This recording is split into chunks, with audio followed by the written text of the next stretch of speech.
lot of people listening to us do exercise. Now, exercise is great to help you sleep, but what if you exercised 2 or 4 hours before you go to bed? Like a lot of my friends do. They get up and do a high-intensity workout. They've actually released a meta-analysis on that. Yeah, tell me about that, Steve. Because I have my own theories on how I hit exercise before bed. Well, this was a meta-analysis, and they did a high-intensity exercise.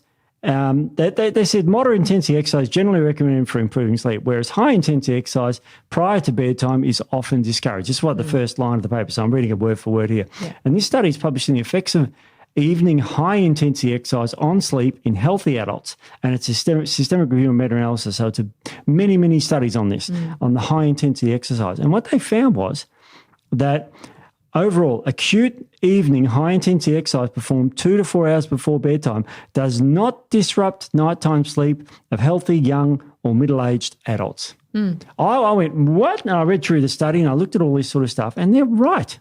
It was very well done. Even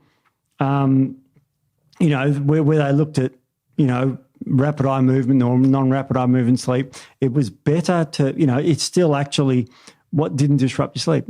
I think the key word there is healthy too. We have to highlight the key word is healthy. If you are having some sort of, you know, dysregulation in the body, I think a lot of people who are highly stressed, this would be counterproductive but they're not fitting into this, I guess, the study model. They already have high cortisol or cortisol dysregulation.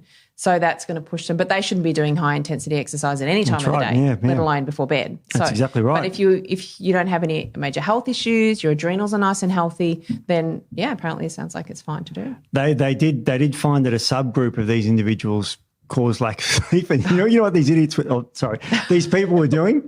They're having pre-workouts at 7 or 8 at night. Great. You know, and the half-life of caffeine is 5 hours. Yeah. So, you know, you can imagine having a 300 to 400 milligram caffeine at about 7 or 8 o'clock at night. Yeah, it's not good. You won't sleep. And so that group, the sleep was poorer. So if you're wondering why you're not sleeping, and you're doing gym late at night, probably because you're having a pre-work. And could be that. Almost all pre-workouts have caffeine. That's right. Or they have, you know, theobromine in it. Yeah. Which is a chemical that's found in chocolate, which blocks adenosine in your brain as well. Yeah. That's why theobromine. Now, you're getting a puppy on Saturday, aren't you? Sunday. I am, yeah. Okay. Don't feed your puppy chocolate. No, definitely do not. Do you know why? Kill him. Yeah, why?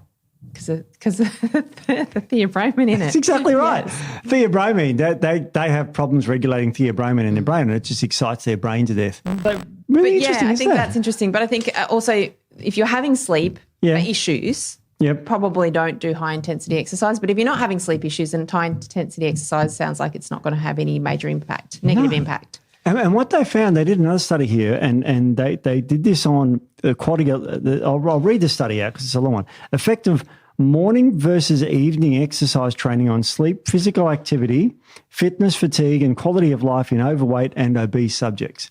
So, you know, I like to get people to exercise first thing in the morning because they've got nothing to eat, and all it gets out of the way and they'll do it, you know.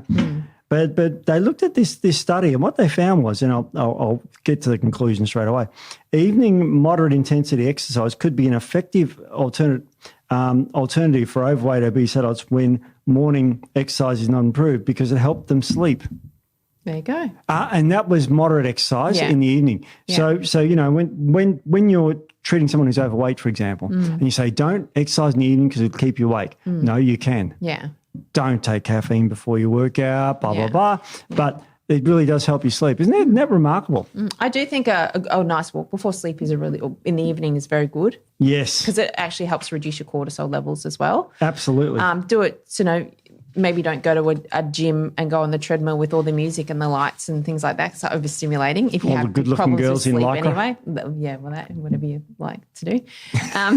But a walk in the evening in the evening light, so dusk, that can be quite good for the nervous system actually and help to induce a good quality sleep.